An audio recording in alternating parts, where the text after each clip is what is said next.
against him because he's a thief. I'm against him because he's a bagman for the bigger thieves. In Chicago, Illinois, I'm against him because he forged his election papers. I'm against him because INEC forged his victory in the election. Am I supposed to turn a blind eye to all these? Wait. What did I just hear? Did you guys know the person that just spoke? This guy is a former UK senator. He's a former UK senator who is now holding a TV show where different people from different parts of the world call him. If you're in the UK, you're in the US, you call him for free. Call it for free. All right.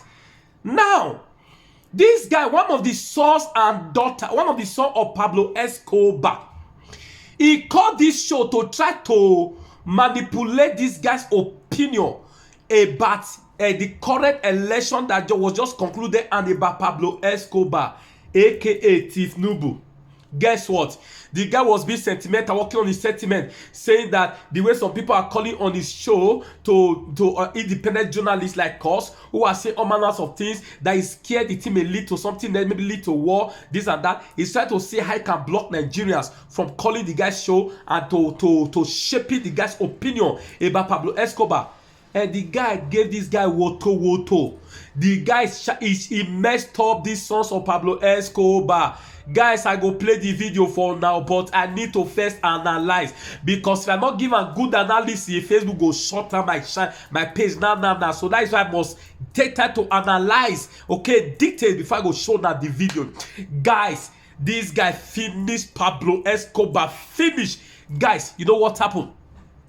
This guy, if you hear what he say about Tinubu, all those Pablo Escobar that have been insulting me, respect president, call him Messiah, call him this, some even quote scripture, somebody quoted scripture today, respect all authority, there's no authority that is not given by God.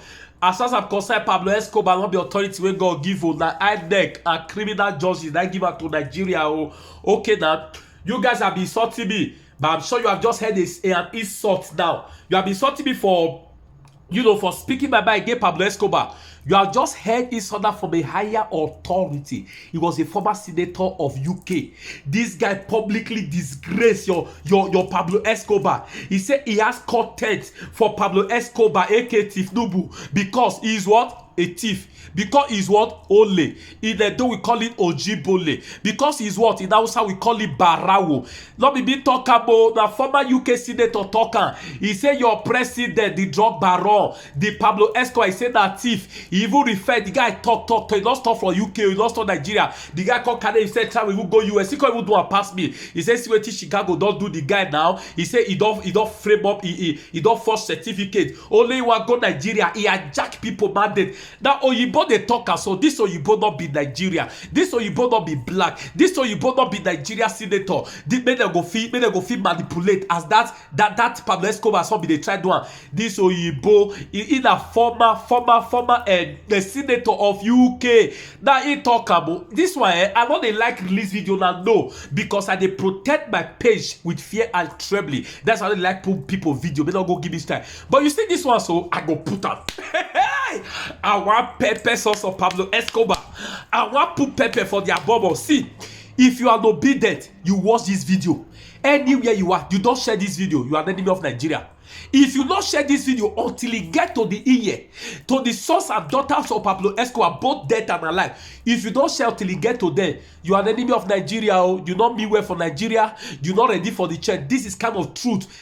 It's not coming from us. It's not coming from Rofa Oseni. It's not coming from Channels TV. It's not coming from Shehu. It's coming from a former US senator. Is now doing TV show in the UK. This is a global shame, global disgrace. Oh yeah, hit the like button, like and so that Facebook and YouTube will recommend it. Oh yeah, click the share button, share it to all on your timeline, share it on your status, share it in all the groups you belong until it gets to the ears of Pablo Escobar, until it gets to the ear of his vice president Osama bin Laden, until it gets to the ear of the one that call his wife a pastor who is going about to give back to judges. Okay, that's how they go mago judge, they go mago there. The way the judges, he give the bride, our judges, they chop bread so So-called learned judge come talk to Mumu for their exaltation. They sit down and be like him bedside because of the bribe of Pablo Escobar. I don't rock. Timmy, go ahead. Thanks a lot, George. I've been a regular viewer of your show for many years.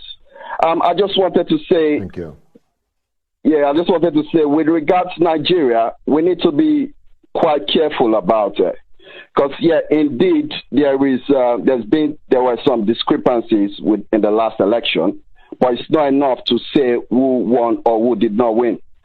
I would just like to say, opposition to the current president has led to a lot of spike of violence against his ethnic group, the Yoruba people. And this is where we need to be careful as to how people frame the problems they have with the president. Because at the moment, if care is not taken, the way a lot of independent journalists, so to say, are framing these things up, it might lead to another brutal ethnic clash. And as you know, my country experienced a civil war in 1967 between the then breakaway Biafra region and the rest of the country. I'm afraid we might be heading in that direction again. So I would like you to please take a step back and actually review the dynamics to the last election. Because we can't say for sure that Peter Obi won that election. A lot of, we do vote on the basis of religion and ethnicity, but most Nigerians are Muslims, and we voted for Bola Ahmed Tinubu. Whatever problems people have with him is fair, but he's the person most of us voted for. And I think the more people are going after him on a personal level, as against going for INEC, which is the body responsible for elections, civilians from my ethnic group are being targeted. And I just called because I've seen a lot of conversations surrounding him, and I want you to be aware of the risk he poses on the ground. Thank you. Well, look, there's no question of me taking a step back. I'm merely hosting a show in which all kinds of people are invited. Every 5 minutes, I invite everyone to call the show to give their point of view. And you just have, very succinctly indeed, you have taught me something.